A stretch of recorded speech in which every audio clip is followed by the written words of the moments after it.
Cette émission est une production de la télévision régionale des Moulins.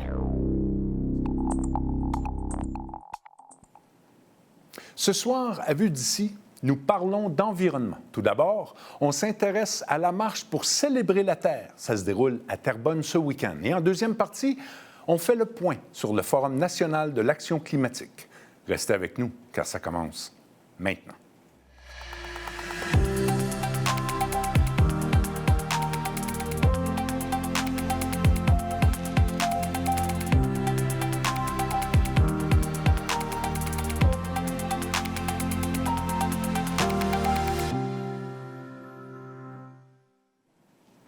À vous à la maison, bonsoir et bienvenue à cette autre émission de Vue d'ici. Et merci d'être encore avec nous.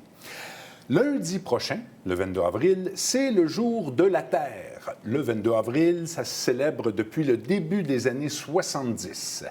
Avec nous en studio, deux personnes très intéressantes qui vont nous parler d'une marche pour célébrer la Terre. Ça va se dérouler à Terrebonne. J'accueille en studio Maosia Gauthier. Vous êtes chef de division Bureau de l'environnement et de la transition écologique à la Ville de Montréal, à la Ville de Terrebonne, désolé.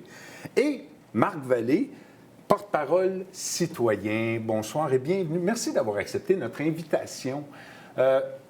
J'ai lu dans le communiqué de presse pour cet événement-là, c'est une belle concertation, je pense. Plusieurs partenaires d'impliquer. C'est important pour la Ville. Oui. D'avoir cette grande concertation-là et pas simplement une activité de ville. Oui, tout à fait. Une des priorités organisationnelles de la Ville de Terrebonne, c'est la transition écologique. Donc, quand deux citoyens nous ont appelés au Bureau de l'environnement pour nous demander de les aider à organiser une marche pour célébrer la planète de façon festive et familiale, bien, on ne pouvait pas faire autrement que de dire oui. Ça entrait tout à fait dans le cadre de nos priorités là, pour mobiliser les citoyens. Quand on entend quelqu'un de la Ville dire ça, c'est important d'écouter nos citoyens puis de les aider, c'est réconfortant. C'est une belle motivation, là. C'est de la musique à nos oreilles. Oui. Tout à fait. À votre connaissance, moi, à la mienne, depuis que je suis à Terrebonne, c'est vraiment une première... Est-ce que c'est une première concertation citoyenne? Et on voit à l'écran, là, les différents partenaires... Mères au front, Réseau Demain le Québec, Fondation David Suzuki, les citoyens de Terrebonne et Terrebonne.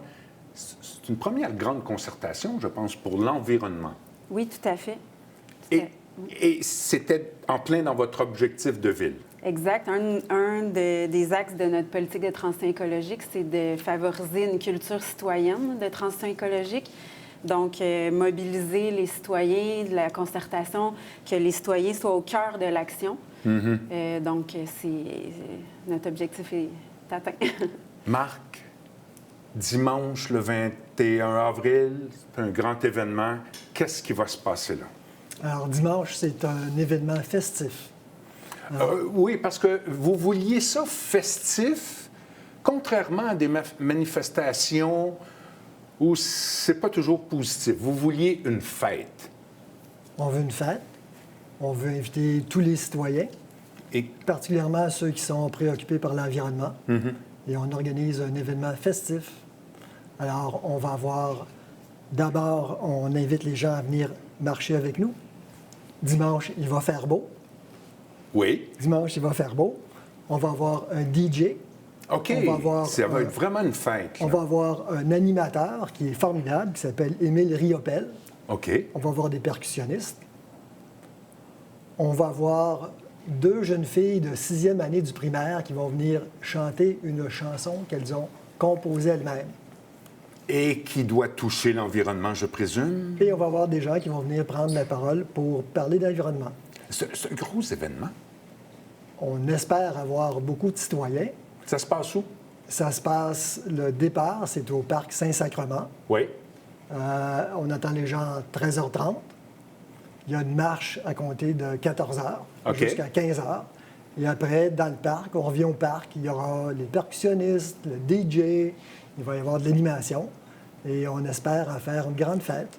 Et quel est, pour les citoyens, pour le groupe citoyen, quel va être le but? Qu'est-ce que vous recherchez dans cette grande concertation-là?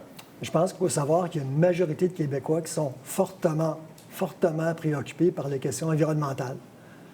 Certainement, beaucoup de gens sont fortement préoccupés par les questions de dérèglement climatique. Il faut aussi savoir que pour presque tous ces gens-là, il y a urgence d'agir. Il y a urgence d'agir. Et puis, il y a beaucoup de gens qui sont vraiment inquiets par rapport à l'environnement. Je disais que près de la moitié des Québécois sont inquiets par rapport à l'avenir de l'humanité. Et on parle depuis quelque temps d'anxiété écologique, là. Donc, c'est un problème important qui prend de la place. C'est un problème important. Puis il y a une espèce, je dirais qu'il y a une espèce de consensus par rapport au problème. Ouais. Mais en même temps, on n'arrive pas vraiment à faire en sorte que les gens se mettent ensemble puis qu'on règle le problème. Pourtant, on est capable de régler ces problèmes. On l'a déjà fait. On a réglé le problème des pluies acides. Si on ne l'avait pas fait, on n'aurait plus d'érable et d'érablières. On est en train de régler le problème du trou dans la couche d'ozone. Puis on l'a réglé à partir du protocole de Montréal. Alors, on est capable de faire des choses ici. Ensemble? Ensemble. Ensemble, c'est important, ça. Dans des choses complexes. Le trou de la couche d'ozone, là, c'était pas simple. Ça demandait des négociations internationales. C'est vrai. On est capable de faire des choses ici, au Québec. Notre idée, c'est qu'on veut qu'on se regroupe. On se regroupe, puis qu'on célèbre d'abord la planète, qu'on célèbre la chance extraordinaire qu'on a d'être né dans cette espèce de paradis terrestre qu'on aime tant, mais aussi qu'on envoie un message haut, clair, fort, pour dire qu'on va en faire plus pour la planète et que ça presse. On n'a pas beaucoup de temps. Ça presse, mais on est capable de le faire. Puis je pense qu'il faut que notre message aille d'abord aux citoyens, aux entreprises, et à tous les paliers de gouvernement, au provincial, au municipal, au fédéral. C'est l'affaire de tous. La Ville est impliquée. Ça va être quoi votre implication? Parce que là, on a vu une série d'activités que le groupe citoyen a pris en charge. L'implication de la Ville? Oui, on a été beaucoup au niveau de l'organisation, la logistique, réserver le parc pour cet événement-là, assurer le stationnement, la circulation, l'accompagnement sécuritaire avec la police. Lors de la marche? Oui, lors de la marche. Donc, toute la logistique administrative autour de l'événement, mais on a affaire à des citoyens bien organisés, bien volontaires. Donc, c'était un soutien là, administratif, logistique. On va le rappeler, c'est dimanche, le 21 avril. Ça se passe au Parc Saint-Sacrement à Terrebonne. C'est au coin des Seigneurs et la rue Saint-Sacrement. De toute façon, c'est indiqué. Où est-ce qu'on peut voir? Est-ce qu'il y a un site qu'on pourrait voir, le site de la Ville? Oui. Je pense au calendrier événement. Exactement. Tout est là? Tout est là. Merci à vous deux. Merci, M. Vallée, de vous impliquer autant. Merci à la Ville d'écouter et enfin qu'on travaille ensemble. C'est apprécié. C'est un sujet qui me touche beaucoup, vraiment. Merci beaucoup. Merci à vous. Merci à vous. On se revoit dans quelques secondes.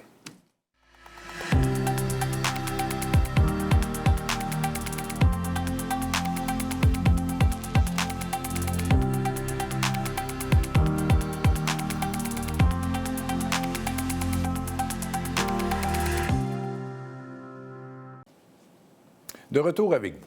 Le Conseil régional de l'environnement de Lanaudière, le CREL, a pris part au dernier forum national sur l'action climatique. Ça se déroulait plus tôt cette semaine à Montréal.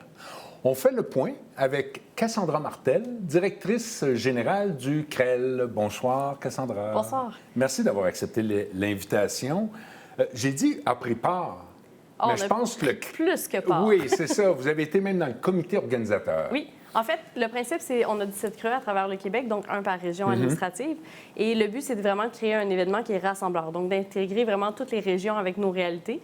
Et donc, le CRE Lanaudière étant en périphérie de Montréal, on s'est dit, ben nous, on aime ça, les événements, puis qu'on va aller vous aider à l'organiser. Donc, on a participé, en fait, tout comme la préparation, les programmations, tout ça, d'essayer de trouver les meilleures manières, les meilleurs angles aussi, de faire comprendre le message. Et on a pu animer, en fait, un des premiers panels, justement, qui a lancé l'événement pour essayer d'avoir un ton très positif et très en action pour nos participants. Donc, un événement quand même important pour l'organisation, l'organisme.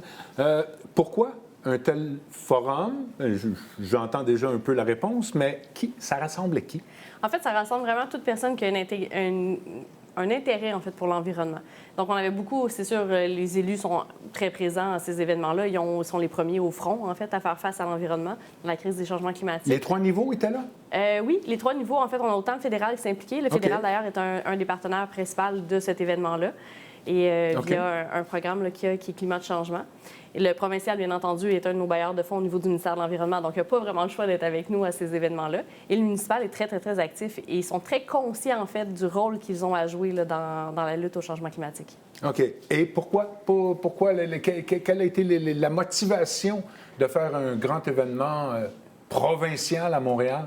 Je pense que ça se passait au Marché Bon Secours. Oui, c'est au Marché Bon Secours. D'ailleurs, très bon choix de salle. J'étais impressionnée de cette salle pour le potentiel qu'elle avait. Et bon, avec la vue qui va avec, bien entendu, dans le Vieux-Montréal. Mais on avait le choix, en fait, d'aller soit vers Québec, soit vers Montréal. Donc, on s'est tourné vers Montréal pour cette fois-ci. Le dernier a eu lieu il y a 2 ans en ligne, vu la pandémie.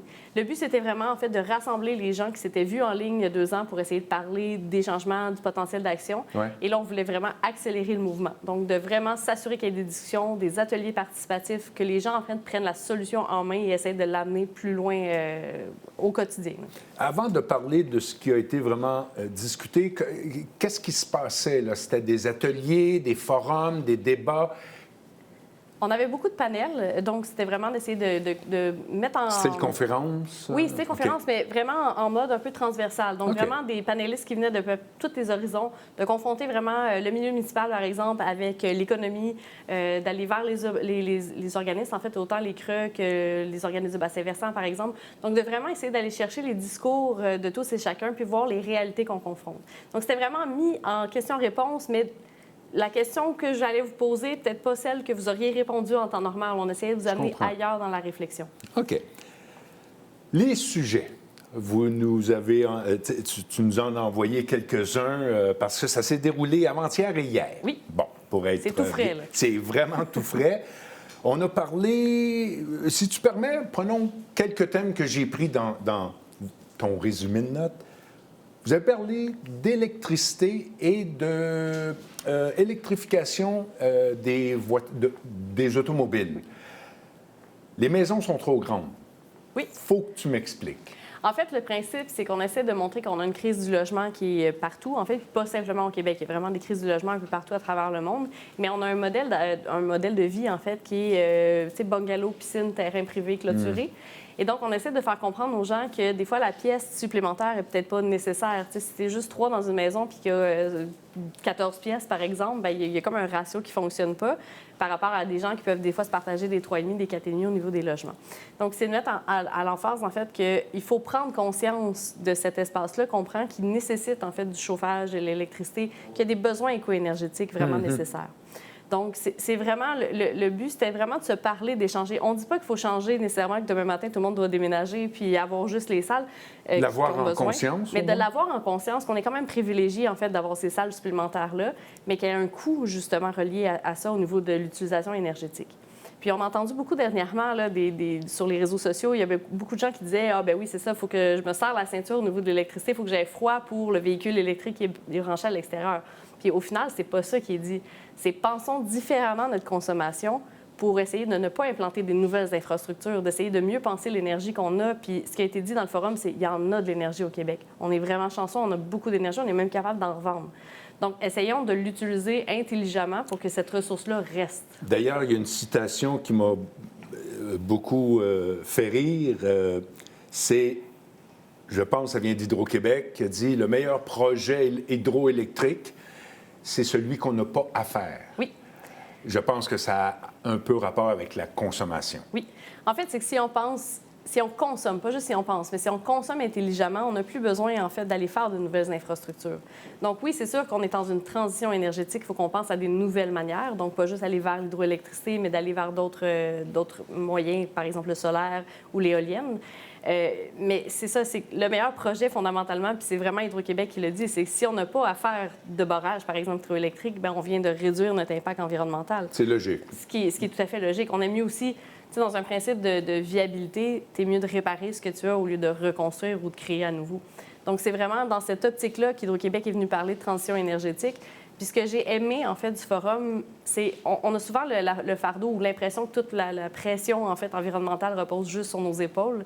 Sur les citoyens. J'ai l'impression qu'on demande ou même aux citoyens élus, les efforts. Bien, même les élus qui sont au front puis qui se font dire trouver une solution miracle, il faut qu'on arrête le processus. Puis on sait que le processus des changements climatiques, même si on arrêterait tout demain matin, on en a encore pour une quarantaine d'années environ à subir les changements climatiques.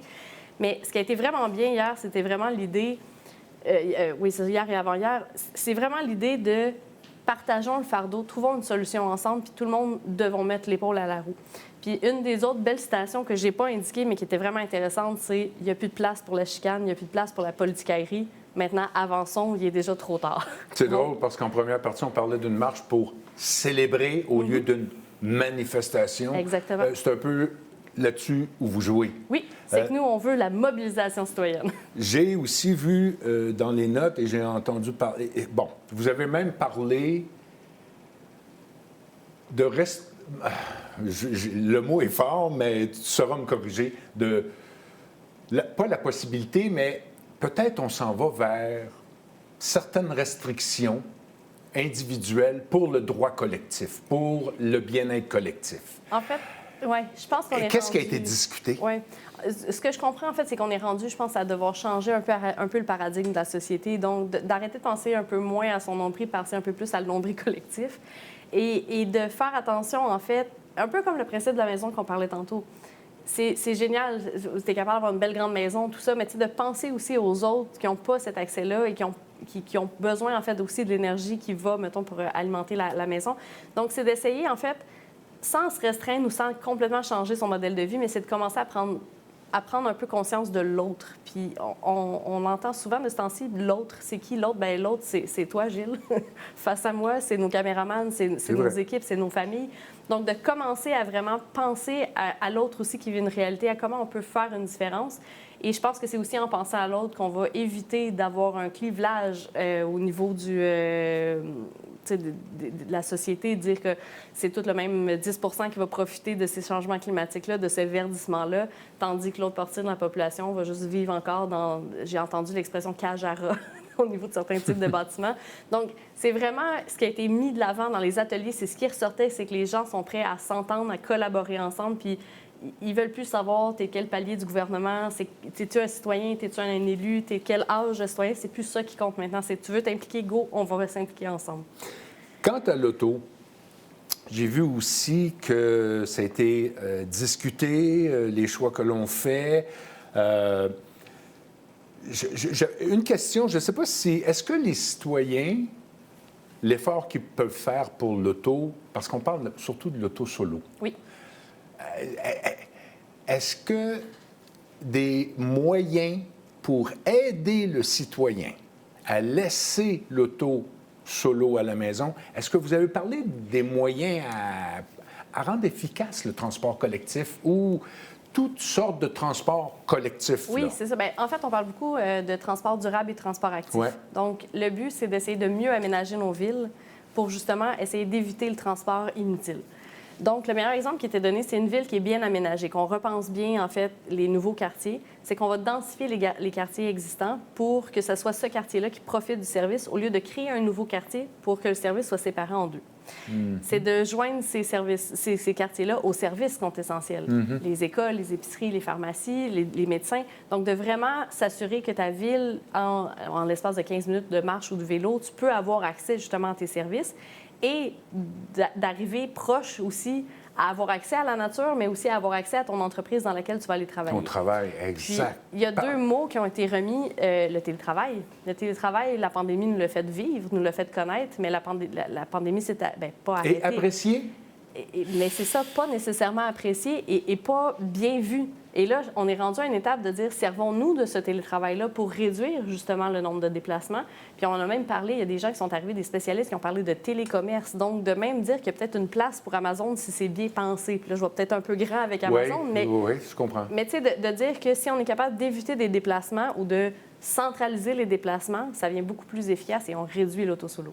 Parce qu'en fait, une des solutions, c'est de réduire nos distances. Oui, pour aller à l'épicerie, pour aller travailler. Si on peut réduire nos distances, bien, si on réduit nos merveilleux. distances, on s'entend que, moi-même, étant citoyenne de l'Épiphanie, mon épicerie est à 15 minutes de marche, la bibliothèque est à 10 minutes de marche, l'école de mes enfants est à 8. Fait que, pourquoi je prends l'auto? C'est vrai, c'est vrai. Il faut vraiment que j'avoue. je me positionne. C'est sûr qu'il y a des matins, il y a des réalités ou des fois des déplacements qui sont nécessaires, mais le plus possible, la différence que je peux faire, c'est de me dire, bien, aujourd'hui, viens, on va marcher, puis on va aller chercher notre épicerie ou on va prendre le vélo, puis on va y aller. Donc, plus on diminue les distances, plus on rend aussi le transport actif, qui est super bon pour la santé en plus, mentale et physique. Donc, on va le rendre actif et accessible. Parce que j'imagine que vous avez parlé, si vous étiez à Montréal, vous avez certainement parlé des...